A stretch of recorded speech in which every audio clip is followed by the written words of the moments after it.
예, 가끔 우리 여기 근처에 보면 전봇대가 있지 않습니까? 그 전봇대에 보면 그걸 뭐 대자보라 해야 될지는 모르겠는데 이런 글이 좀 붙여 있습니다. 강아지를 찾습니다. 이 강아지를 찾아주시면 후사하겠습니다. 요즘 사람들이 애완동물을 좋아하기 때문에 혹시라도 뭐 집에서 키우신 분들이 있으시다면 좀 이해를 하고 들었으면 좋겠습니다.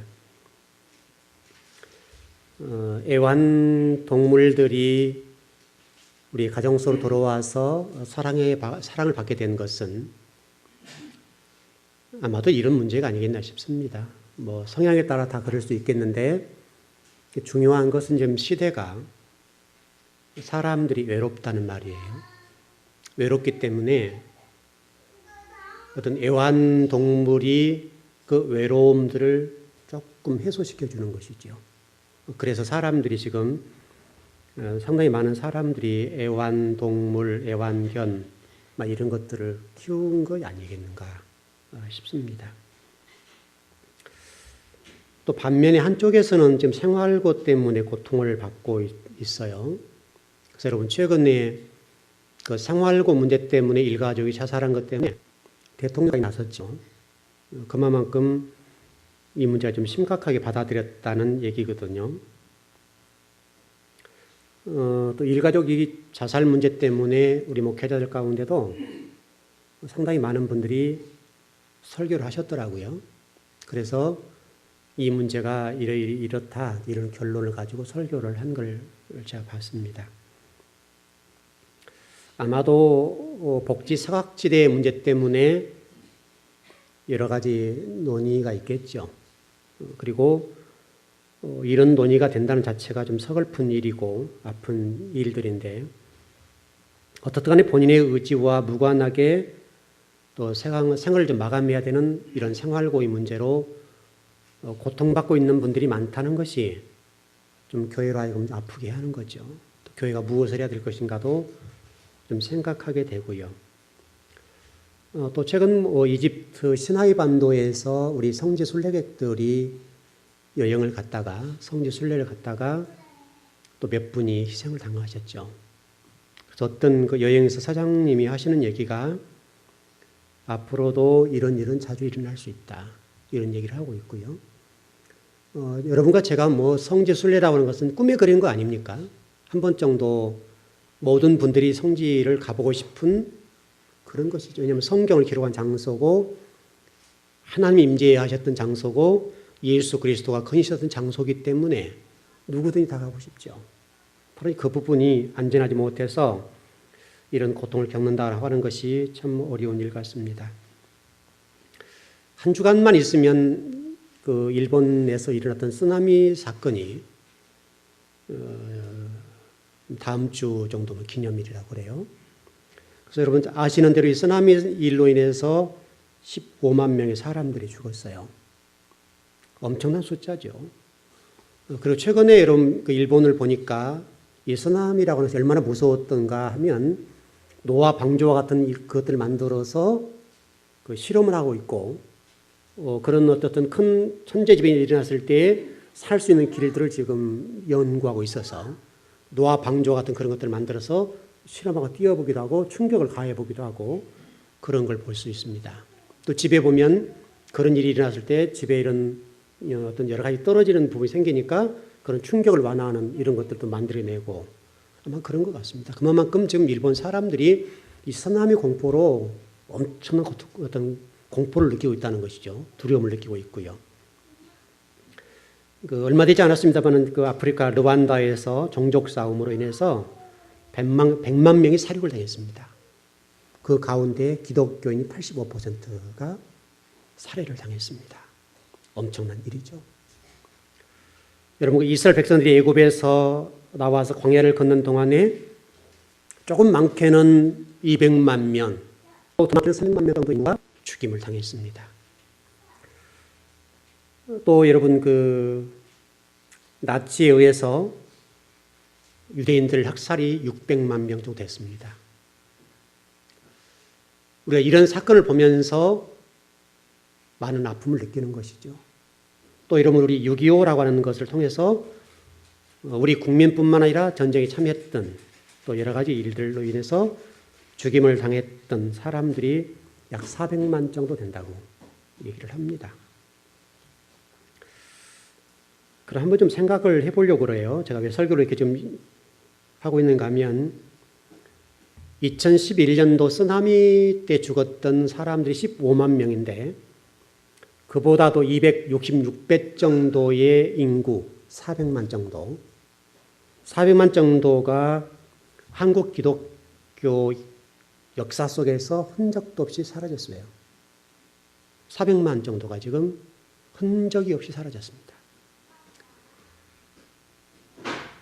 여러분 이것을 우리가 좀 너무 가볍게 여기는데 1200만 성도에서 400만의 성도가 사라졌으면 이것은 엄청난 일이거든요. 하나님의 자녀가 어느 날 갑자기 사단의 자식이 되었는데 그 인구가 400만이 됐다는 거예요. 우리는 쓰나미를 보면서 경악을 금치 못하고 두려움과 공포에 떨고 있고 야 엄청난 사람 죽었다. 그리고 우리 국민들도 일본에 도움도 주기도 하고 또 재난 현장에 가서 섬기기도 하고 그랬습니다. 그러나 그보다도 266배가 더 많은 한국 기독교의 성도들이 흔적이 없이 사라졌는데 이 문제에 관해서 가슴을 치거나 통곡을 하거나 400만의 기독교인들이 사라졌다는 사실, 특별히 사단의 자식이 되었다는 이 사실 때문에 누구 한 사람 죄를 무릅쓰고 통에 자복한 사람이 없다는 거예요. 여러분 어떻게 생각하시나요? 이 400만 명의 지옥 백성을 만들게 한 주인공들이 누구냐고요? 그 주인공이 누구예요? 저와 여러분 아닐까요?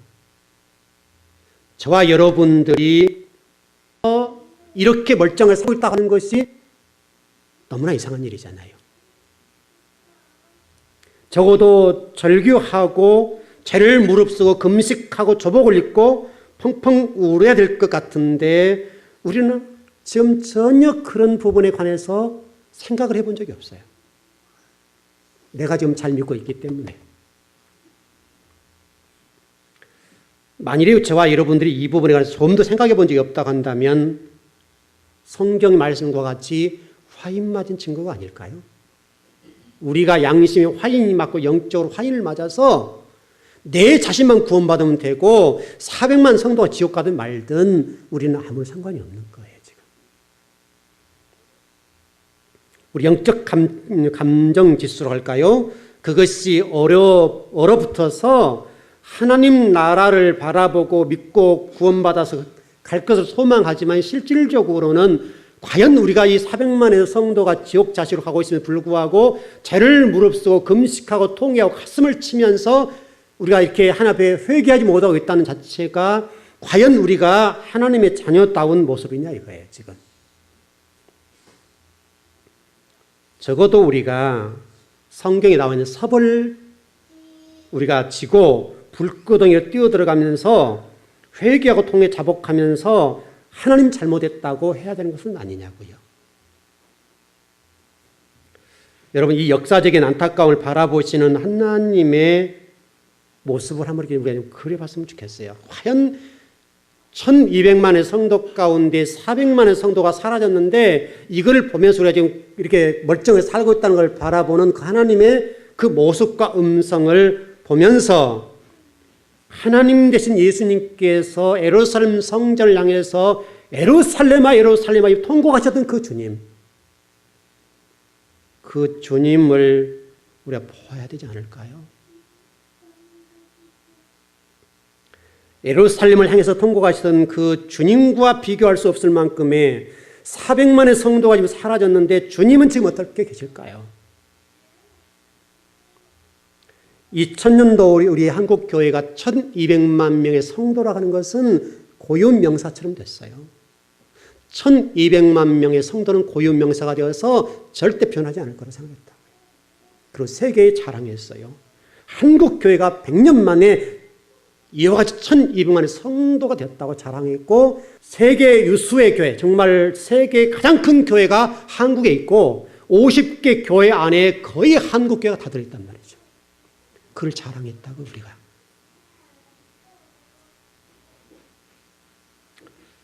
먼저 제가 설교를 좀 준비하면서 저 자신을 좀 바라봤어요. 그래, 너도 참 잘못했다. 설교를 하면서 더 크게 설교하지 못하고 더 외치지 못한 것, 그거 참 잘못했다 싶었어요. 첫 번째는 강단에서 더 크게 외치고 순교를 각오하고 더 외쳤어야 되는데 그렇게 하지 못한 저의 문제 같아요. 또 다른 주의 종들도 역시 이 문제 앞에 자유롭지 못할 것 같아요. 그럼 장로님들은 어떨까요? 또 권사님들, 안수집사님들, 우리 또 서리집사님들, 또 일반 평신도들 할 것 없이 기독교 인구의 3분의 1이 사라졌는데 이 모든 책임은 우리 것이 아니냐 이거예요. 저의 책임, 여러분의 책임. 그런데 우리가 지금까지 살아오는 동안에 이렇게 좀 정신이 멀쩡하다고 하는 것이 이상하고, 이런 사실을 보면서도 우리가 가슴을 치지 않고 통에 자복하지 않고 죄를 무릅쓰지 않고 금식하지 않고 그리고 하나님의 그리스도인이라고 복을 달라고 간구하고 있는 것을 보게 되면 과연 우리가 지금 그리스도인 맞냐 이거죠. 우리는 성경 가운데 이스라엘 백성들을 바라보면서 너희들이 하나님께 불순종했기 때문에 애굽에 나왔던 사람을 다 죽임을 당했는데 라고 하면서 우리가 이스라엘 사람을 욕하고 있잖아요. 지금 나치 600명을 학살한 것보다도 200만이 작거든요. 그런데 여러분, 그 사람들은 그래도 여러분 그 나치 아이슈비츠 수용소에서 유대인들이 죽임을 당할 때에 벽에다 글을 써놓은 거 보게 되면 그럼에도 불구하고 하나님을 철저하게 신앙하고 고백하면서 죽임을 당했거든요. 근데 그 사람들은 설령 죽임을 당했다 할지라도 하나님과 관계 문제는 흐트러지지 않았다고요. 근데 우리는 지금 400만 명이 하나님을 떠나버린 거예요.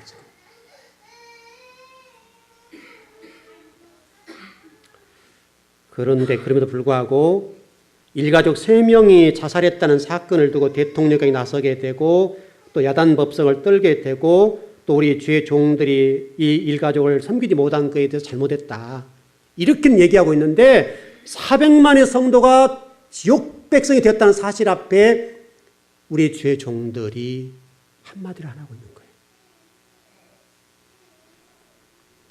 이런 일은 또 아랑곳하지 않고 여전히 지금도 이전 투구로 감투 싸움하고 있고 자리 싸움을 하면서 이건 내 자리다 이렇게 얘기하면서 일을 하고 있는데 과연 이런 주의 종들이 하나님의 사람일까요?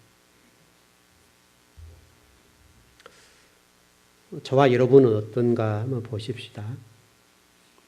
저도 여러분도 세상 속에서 애녹성을 쌓는데 혈안이 되어 있고 어떻게든 이 땅에서 부귀영화를 누리면서 애녹성을 쌓아서 과거 가인이 복을 받았던 것처럼 그 복을 누리기 위해서 지금도 우리는 분투하고 달려가고 있습니다.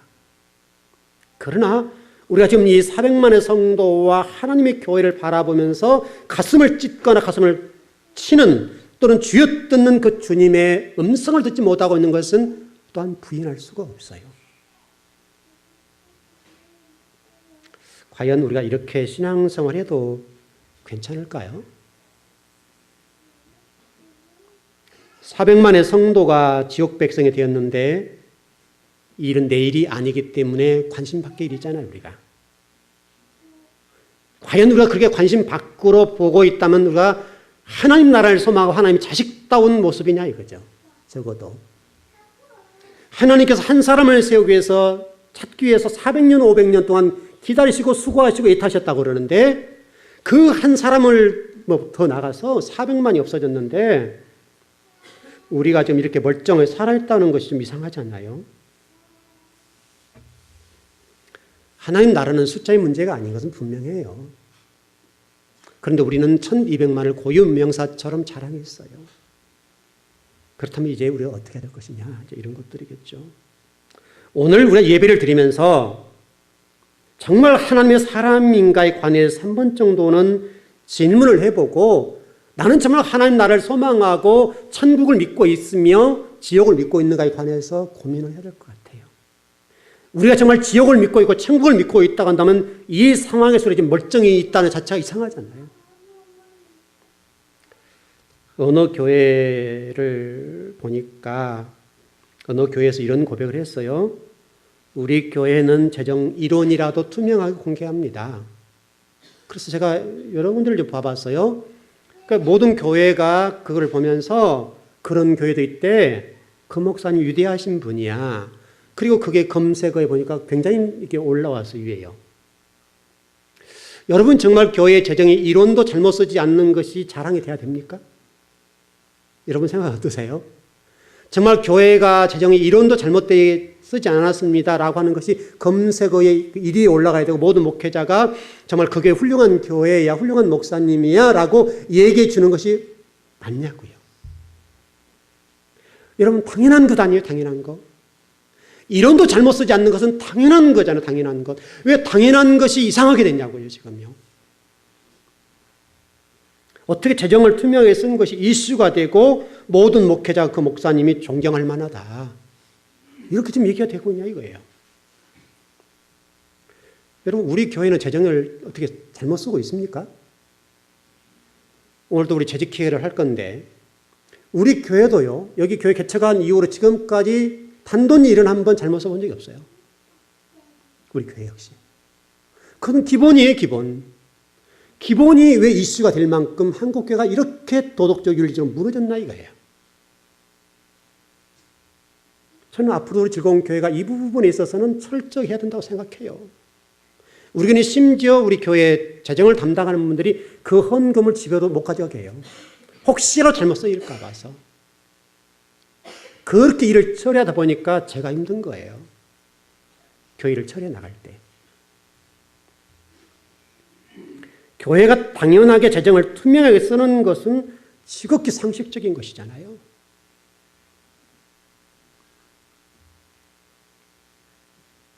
여러분과 제가 주님 앞에 하나님의 점을 찾으시는 그 한 사람 됐으면 좋겠어요. 사람의 숫자의 문제가 아닌 것 같아요. 여러분 사무엘상 13장에 보면 이런 말씀이 있어요. 블레셋과의 전투의 문제가 기록되어 있는데 이 요나단이 3,000명의 병사를 끌고 가요. 그런데 이 블레셋 사람들의 병사가 어느 정도 되는가 하면 병거가 3만 명, 병거가 3만이요, 마병이 6,000명이요, 백성이 해변의 모래처럼 많았어요. 여러분 병거 300만은 엄청난 거예요. 요즘 얘기하면 쉽게 설명해서 탱크가 3만 대라 이 말이죠. 3,000명으로 해볼 수 있습니까? 사무엘상 14장 6절 말씀 제가 좀 읽어드릴게요. 요나단이 자기의 무기를 든 소년에게 이르되 우리가 이 할례 받지 않는 자들에게로 건너가자. 여호와께서 우리를 위하여 일하실까 하노라. 여호와의 구원은 사람이 많고 적음에 달리지 않았다. 숫자만 자랑하던 한국 교회가 귀를 기울여야 될 말씀이에요. 숫자를 자랑하니까 하나님께서 그 숫자를 치셨어요. 3분의 1의 성도를 지옥 백성 만들어버렸어요.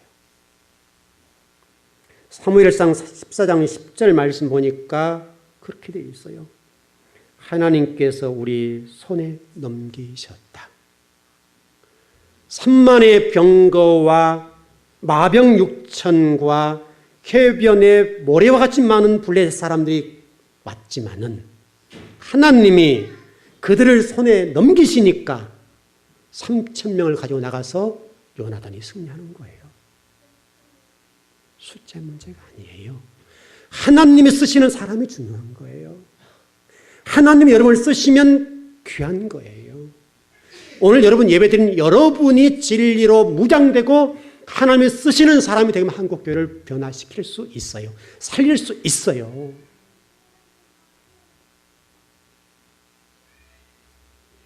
예수님을 믿는 사람들이 100만 명, 1000만 명, 1억 명이 되어도 하나님이 쓰시는 사람 한 사람이 없으면 안 되는 거예요. 1억 명의 성도가 있다 할지라도 하나님이 쓰시지 않으면 그것은 아무것도 아닌 거예요.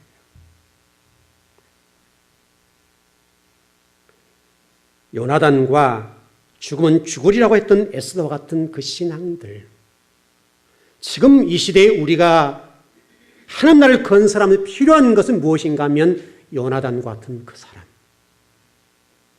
에스더와 같이 죽으면 죽으리라고 하는 그런 신앙관을 가진 성도가 아닐까 싶어요.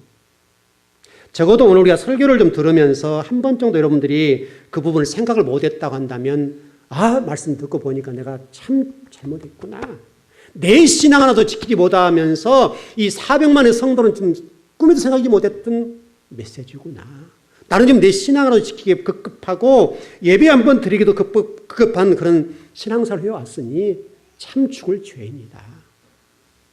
그렇게 음성을 들었으면 좋겠어요. 그 하나님의 음성이 하나님 나팔 소리와 같이 여러분이 들릴 수 있다면 여러분 복일 것 같아요. 우리 지난주에 여러분 나팔 소리라는 음성을 들었지 않습니까? 하나님 지금 시대를 통해서 말씀하시고 이 강단을 통해 말씀하시는데 그 음성이 나팔 소리처럼 여러분의 귀에 들려야 된다고요. 나팔 소리처럼. 오늘 본문에도 보면 그런 말씀이 있어요. 요한계시록 1장 11절에 보면 책에 써서 7 교회에 보내라. 오늘 이 부분이 오늘 설교의 핵심이에요. 요한계시록 1장 11절의 말씀이라고 하는 이 부분이 나팔 소리와 같은 그 부분을 확장시키면서 말씀하시는데 바로 너 보는 것을 책에 써서 에베소, 서머나, 버가보, 두아디라, 사대, 빌라, 라오디아 교회에 보내라는 거예요. 나팔 소리와 같은 음성이 무엇인가에 설명하면 하나님의 말씀이요. 하나님의 말씀. 요한이 본 것이 무엇이냐면 하나님 말씀인데 요한계시록 전체를 봤어요. 요한계시록 전체. 요한이 본 것은 요한계시록 전체의 내용을 보면서 그것을 성경에 기록해서 7 교회에 보낸 거예요. 요한은 하나님 환상으로 보여주신 것을 공부하고 연구하고 탐구해서 그것을 문자화시켰어요. 문자화시켜서 우리가 눈으로 볼 수 있도록 시각화시켜준 것이 요한계시록이에요.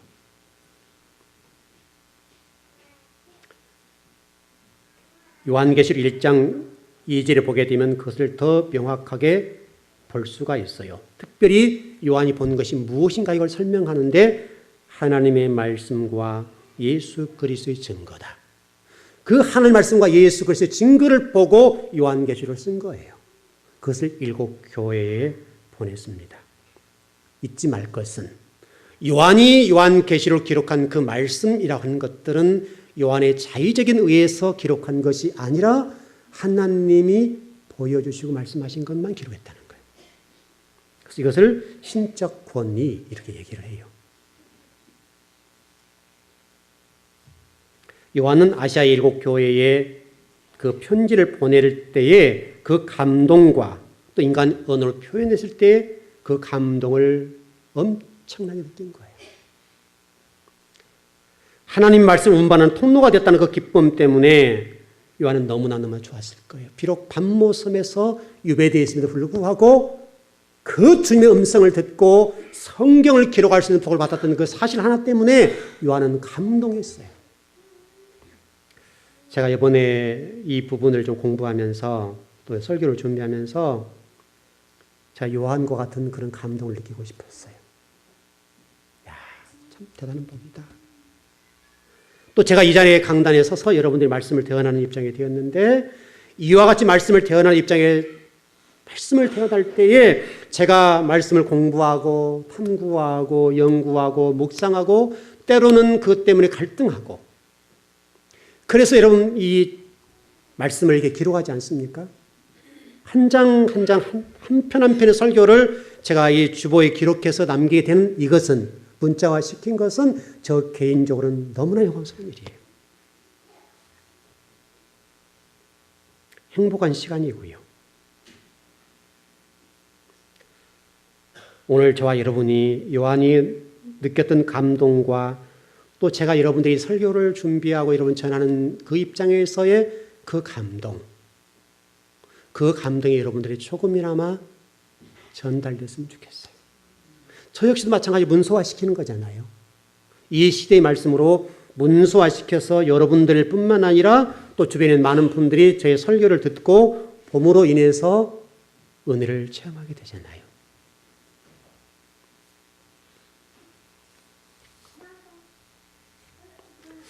그런 은혜를 체험하게 된다면 어떤 어려움과 환경이 오더라도 극단적인 방법은 가지 않을 것 같아요. 은혜를 체험하게 되면. 여러분, 사람에게 인정받으면 어떻습니까? 사람에게 인정만 받아도 좋잖아요. 하나님에게 인정을 받는다면 어떨까요? 말할 수 없죠. 우리의 창조주시고 만왕의 왕이시고 우주의 주인이신 우리의 주군 되신 하나님을 만나고 그분이 저에게 말씀을 해석할 수 있는 은혜, 성경을 깨달을 수 있는 은혜, 하나님의 계획과 뜻을 보고 지금 하나님 어떻게 일하신가를 볼 수 있는 안목, 그를 알게 되고 깨닫게 되었을 때 그 감동이라고 하는 것은 말할 수가 없는 거예요.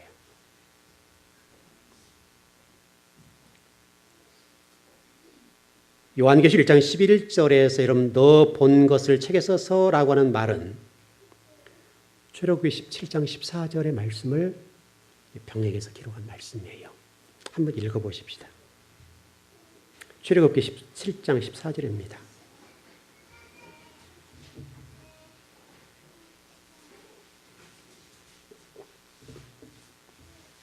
아주 중요한 본문이기 때문에 꼭 읽어보셨으면 좋겠어요. 출애굽기 17장 14절입니다.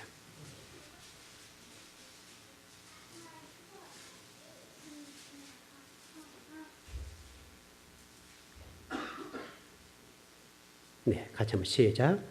여호와께서 모세에게 이르시되 이것을 책에 기록하여 기념하게 하고 여호수아의 귀에 애워 들리라. 내가 아말렉을 없이 하여 천하에서 기억도 못하게 하리라. 이것을 책에 기록하여, 이게 중요해요. 좀 더 보죠. 이사야 30장 8절입니다. 이사야서 30장 8절입니다.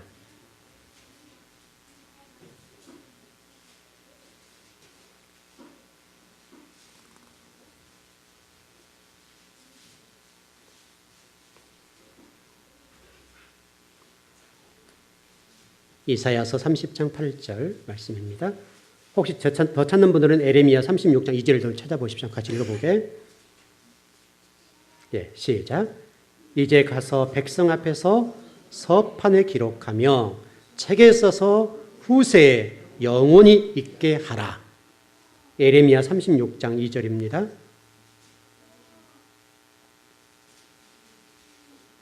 (36장 2절)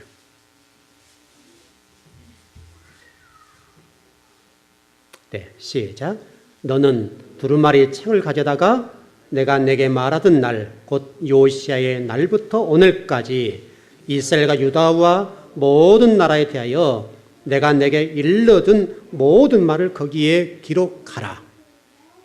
네, 시간이 없으니까 여러분 혹시 더 읽어보실 분들은 집에 가셔서 하박국 2장 2절 읽어보세요. 그렇게 보시는데 여기서 우리가 좀 결론적인 부분으로 들어갑니다. 중요한 것은 우리 출애굽기 17장 14절의 말씀과 이사야 30장 8절과 에레미야 하박국의 말씀을 통해서 하나님 뭘 말씀하시는가 하면, 또 요한계시록 1장 11절 말씀을 통해서 뭘 말씀하시는가 하면 바로 구약의 이 말씀이 신약의 말씀에 그대로 재현되고 또 출애굽기 17장 14절의 말씀이 또 선지서에 그대로 재현된다는 사실, 그것을 알아야 된다. 무슨 말씀인가 하면 이 말씀이 선지서라고 하는 사실을 잊으면 안 돼요. 선지서. 여러분, 선지서는 어떤 말씀인가요? 선지서는 어떤 말씀이에요? 하나님이 마지막 심판의 말씀을 전하기 전이죠. 너 빨리 돌아와, 안 돌아오면 죽여, 이 말이잖아요. 이 말씀이 요한계시록 1장 11절에도 동일하게 병행되고 있다는 사실을 놓치면 안 돼요. 다시 설명하면 아말렉에 관한 심판을 선포하는 것과 이 이사야서, 에레미야, 하박국에 말씀하고 있는 내용이 선지서거든요. 선지서는 이스라엘 백성들이 제사장으로 안 되니까 마지막 선지자를 보내서 심판의 메시지를 전하여서 듣지 않으면 죽일 때거든요. 심판할 때니까 그 내용이 요한계시록 1장 11절에 왔다 이 말이에요. 무슨 얘기하는 거예요? 신앙에 관해서 말씀대로 살지 않을 때는 어떻게 한다는 거예요? 너 심판 당해, 그 말이잖아요 지금. 오늘 여러분들이 예배를 드리면서 요한계시록 말씀을 통해 말씀한 게 뭐냐면 신앙생활 잘해라. 너희들 신앙생활 잘못하면 어느 날 갑자기 그렇게 당할 수 있다. 마치 우리 쓰나미를 통해 당하고 있는 것처럼 그런 일이 벌어질 수 있으니까 너 잘 믿어. 그 말하고 있다 이 말이죠. 좀 구체적으로 나가 볼까요?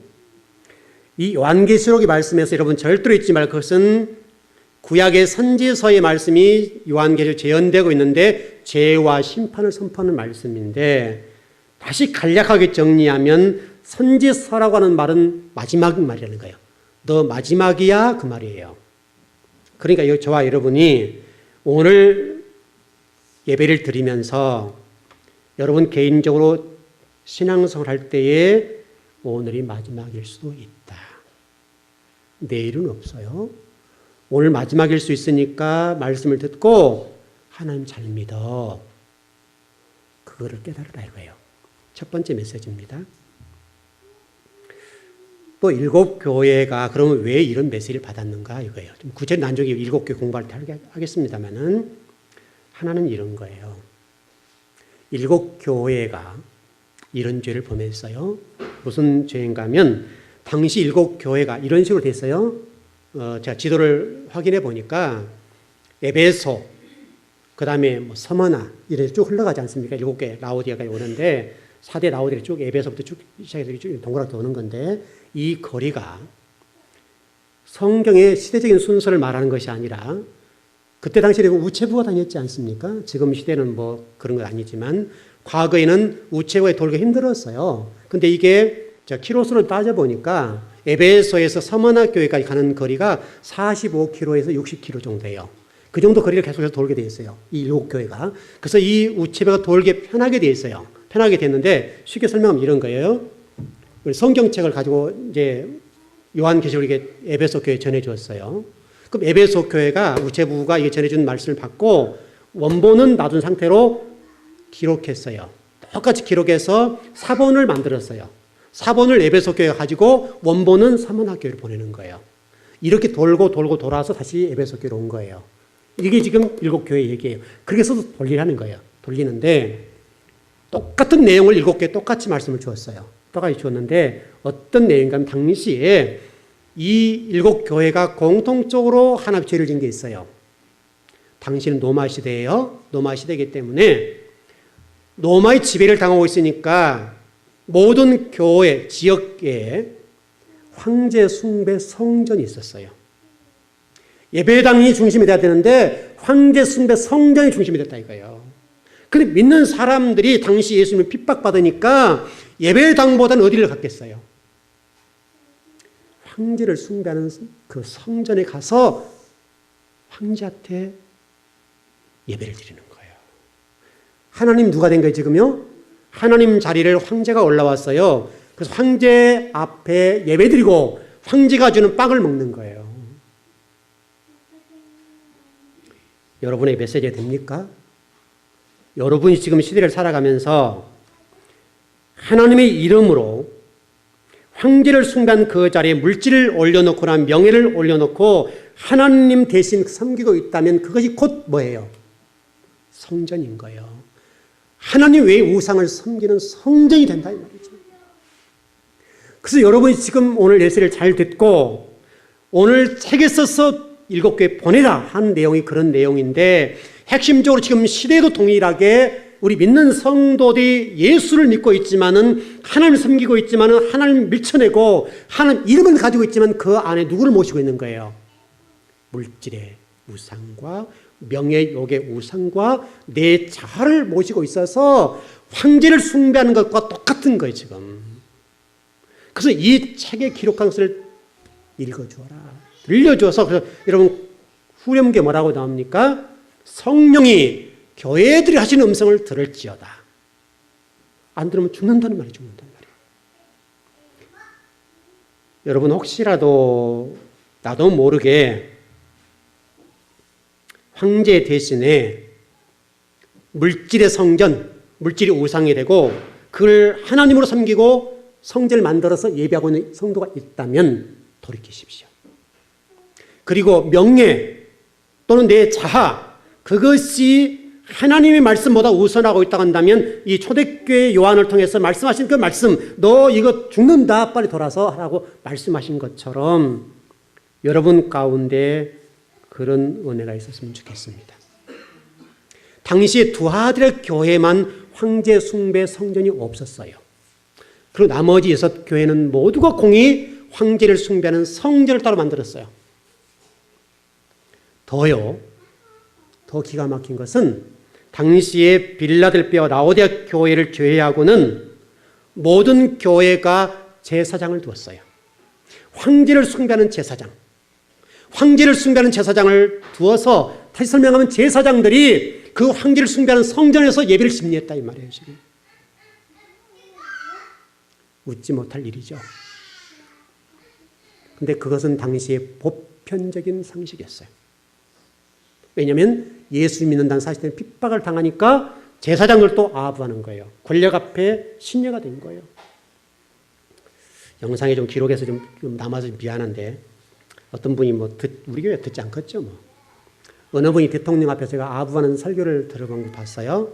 조찬 기도하는데 설교하는데 아부를 하더라고요. 우리나라에 내노랄 만한 위대한 목사님이세요. 제가 그걸 보고요, 참 기가 막히다. 그분이 고레스래요. 우리 박근혜 대통령이 고레스래요. 그래서 제가 참 기가 막히다. 이게요, 제가 감사했어요. 야, 내가 그 자리에 설교할 수 없어서 감사했어요. 저도 가면 그럴 수 있잖아요. 권력이니까. 이해는 해요. 대통령이기 때문에 좀 이렇게 죽여 세운 부분이 있겠죠.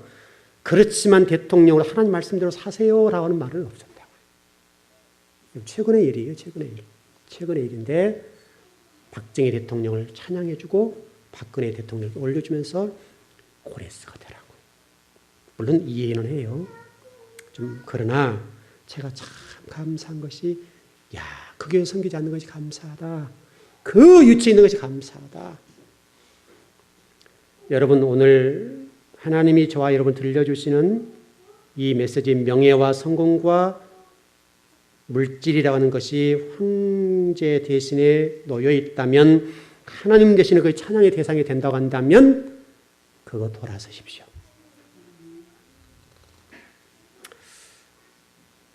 또 7교회 하나 가운데 문제가 여러 가지 문제들이 있었는데, 그 여러 가지 문제들은 이제 구체적으로 공부할 때 공부를 하겠습니다만은, 어떤 결론을 좀 정리해 본다면 오늘 설교를 들으면서 우리 한 번 정도 내 신앙에 관해서 문제의식을 가지고 접근해 보길 바랍니다. 나는 과연 지금 하나님을 섬기고 있는 백성인데 나는 하나님만 섬기고 있나? 아니면 오늘 책에 기록해서 지금 이 시대에서 들려주신 이 음성을 들으면서 나는 과연 자유로운가? 그를 들었으면 좋겠고요. 또 내 스스로, 여러분 자신이 400만의 성도에 관해서 한 번 정도 생각해 보고, 내가 바로 그 사람들을 지옥 가는데 역할을 했구나. 내가 삶 속에서 그들에게 바르게 살지 못해서 많은 영혼들을 지옥 보냈구나. 여러분 성경이 뭐라고 되어 있으면 한 영혼이라도 연자못들에 지옥을 백성을 보내면 연자못들에 메워서 던져버리겠다 그랬지 않습니까? 그러니까 여러분이 듣기에는 별 의미 없이 들릴지 모르지만은 그러나 이것은 굉장히 중요한 메시지예요. 적어도 여러분의 신앙을 오늘 예배를 드리면서 한 번 정도 이런 생각을 좀 가지고 야, 신앙생활을 잘 해야 되겠구나. 내 신앙 유지하는 게 문제가 아니라 하나님 나라를 좀 생각하고 살아야 되겠구나. 이런 생각들을 좀 정리하면서 오늘 메시지를 좀 정리했으면 좋겠습니다. 그러면 주님 오실 때 문제 없을 겁니다. 문제 없을 뿐만 아니라 지금 이 시대 여러분을 통해서 하나님 귀하게 쓰실 겁니다. 그 쓰임받는 여러분이 꼭 되길 바랍니다. 기도하십시다.